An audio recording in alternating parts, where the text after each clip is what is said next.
Syederalun, dermaga apung dan anjungan jembatan di lokasi wisata Pulau Dua, Kecamatan Bakongan Timur, Kabupaten Aceh Selatan pada tahun ini sudah selesai dibangun. Selesainya dermaga apung dan anjungan jembatan semakin menambah daya tarik pengunjung yang datang untuk mandi di pinggir pantai pasir putih sambil menikmati keindahan terumbu karang.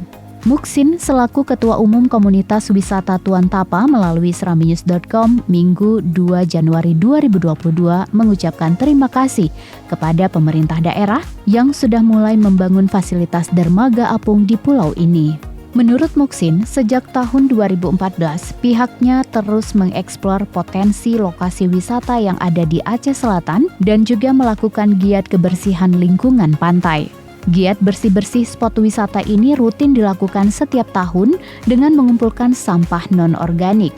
Pihaknya berharap bangunan yang sudah ada di Pulau Dua ini dikelola dengan baik sehingga dapat mendongkrak pendapatan daerah dari sektor wisata berbasis Islami dan tetap menjaga kebersihan serta keasrian Pulau Dua.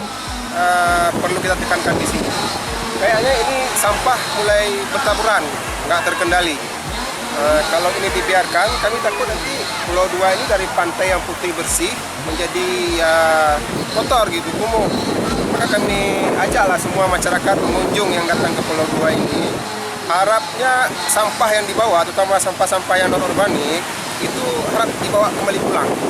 Jadi ke depan kami harapkan terutama kepada pengelola untuk mengimbau kepada masyarakat yang datang ke sini untuk membawa kembali sampah-sampah plastik yang dibawa ke Pulau Dua ini untuk dibawa kembali ke daratan. Dari Aceh Selatan, Taufik Zaz, Serambi On TV.